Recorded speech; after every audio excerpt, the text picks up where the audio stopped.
विश्व के सभी मेरे साथियों को डॉक्टर अंबेडकर की ओर से जय भीम, नमो बुद्धाय। द अनटोल्ड अंबेडकर के 8वें भाग में आप सभी लोगों का स्वागत है। इस भाग में हम लोग देखेंगे कि भारत के लोगों को वोट का अधिकार कैसे मिला।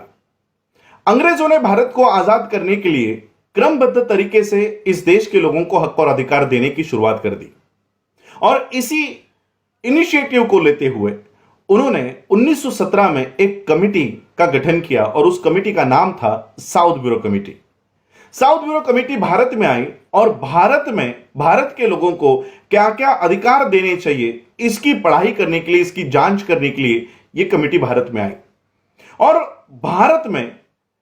भारत के लोगों को वोट का अधिकार कैसे देना चाहिए, किस तरह से दिया जाए, इसका मुआयना करने के लिए यह कमिटी भारत में आई। साउथ ब्यूरो कमिटी जब भारत में आई तब गांधी जी ने इस कमिटी को मुलाकात दी और मुलाकात में उन्होंने कहा कि इस देश में आप वोट का अधिकार देने के लिए आए हो, आपका इस देश में स्वागत है, लेकिन आप हमारे धर्म में इंटरफेयर, दखल अंदाजी ना करें। साउथ ब्यूरो ने कहा हम आपके धर्म में इंटरफेयर करने के लिए यहां नहीं आए हैं। भारत के लोगों को आने वाले संविधान में क्या क्या अधिकार होने चाहिए उसका मुआयना करने के लिए, उसकी जांच करने के लिए हम यहां पर आए हैं। तो गांधी जी ने कहा कि ठीक है, आप वोट का अधिकार इस देश के लोगों को देने के लिए आए हो, लेकिन वोट का अधिकार इस देश में 3 ही वर्गों को मिलना चाहिए। साउथ ब्यूरो ने पूछा कौन से 3 वर्ग? गांधी जी ने कहा भारत के लोग, ऐसे ही लोगों को वोट का अधिकार होना चाहिए जो लोग पढ़े लिखे हो, जो लोग 8वीं पास होने का, कम से कम 8वीं पास होने का जिनके पास सबूत हो, ऐसे ही लोगों को वोट देने का अधिकार भारत में होना चाहिए। दूसरा वर्ग जो इस देश में टैक्स भरता है, इनकम टैक्स, प्रॉपर्टी टैक्स भरता हो, ऐसे ही लोगों को वोट का अधिकार इस देश में देना होगा। और तीसरा वर्ग इस देश के राजा, महाराजा और संस्थानिक, इन्हीं लोगों को वोट का अधिकार इस देश में आपको देना होगा। साउथ ब्यूरो ने कहा ठीक है, हम इन लोगों को वोट का अधिकार देंगे। यह बात बाबा साहब को पता चली। बाबा साहब को जब पता चला कि गांधी ने इस तरह का बयान साउथ ब्यूरो कमिटी को दिया है, आगे चलकर साइमन कमीशन को दिया गया है, बाबा साहब ने इस साइमन कमीशन से मुलाकात की और साइमन कमीशन को यह समझाकर कहा कि गांधी के अनुसार अगर आप इस देश में वोट का अधिकार इस देश में लागू करोगे तो इस देश में 90% लोगों को वोट का अधिकार ही नहीं मिलेगा। साइमन ने बाबा साहब से पूछा कैसे नहीं मिलेगा, हमको बताओ। बाबा साहब ने बताया कि मनुस्मृति के अनुसार भारत के लोगों को पढ़ाई लिखाई करने का अधिकार ही नहीं है। इस देश के शूद्रों को स्कूल में जाने की परमिशन नहीं है। अगर यहां के लोग स्कूल में ही नहीं जाएंगे तो 8वीं पास होने का सबूत कहां से दिखाएंगे?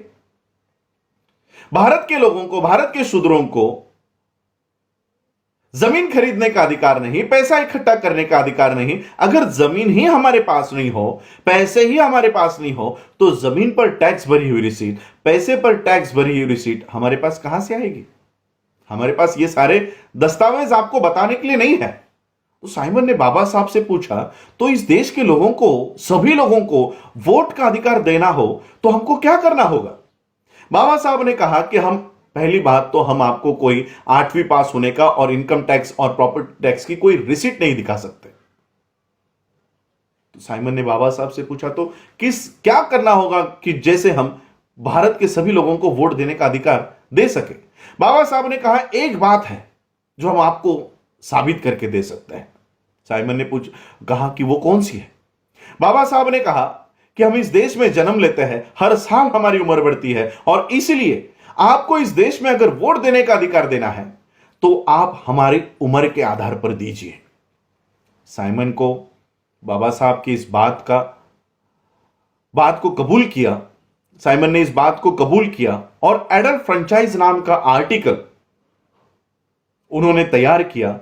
एडल्ट फ्रेंचाइज, उस समय का एडल्ट फ्रेंचाइज, 1919 का एडल्ट फ्रेंचाइज कहता है कि भारत के 21 साल के हर एक स्त्री को और हर एक पुरुष को भारत में वोट का अधिकार होगा। यह डॉक्टर बाबा साहब अंबेडकर जी के वजह से भारत के सभी लोगों को वोट देने का अधिकार मिला। एक तरफ बाबा साहब ने भारत के सभी लोगों को वोट देने का अधिकार प्राप्त कर लिया और भारत के लोगों को समझाया कि मैंने आप लोगों के लिए इतना बड़ा अधिकार आप लोगों को दिया है, इसको नमक और मिर्ची की तरह छोटा मत समझो। मैंने आप लोगों को इतने बड़े अधिकार दे दिए हैं, आप लोग इसको कम मत समझो। आज बाबा साहब ने इस देश के लोगों को जो अधिकार दिया है, हवा में उड़ने वाले लोग, चाहे वो मोदी हो या गांधी हो, ये एक दिन के लिए जमीन पर उतरते हैं और केवल जमीन पर नहीं उतरते। भारत में हमने देखा दिल्ली के इलेक्शंस के समय, उत्तर प्रदेश के इलेक्शंस के समय कि जो लोग अपने आप को राजा समझ बैठे हैं, अपने आप को हुक्मरान समझ बैठे हैं, वो लोग भारत के लोगों के पैर धो रहे थे। वो लोग गली गली में उतर के, हवा में उड़ने वाले लोग पर्चे बांट रहे थे। ये मजबूरी इस देश के इन हुक्मरान लोगों के ऊपर डॉक्टर बाबा साहब अंबेडकर जी की वजह से आई है।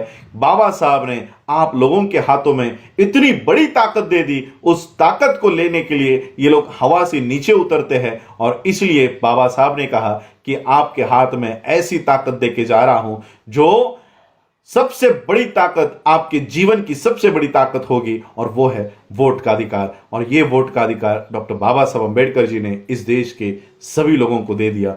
जय भीम, नमो बुद्धाय।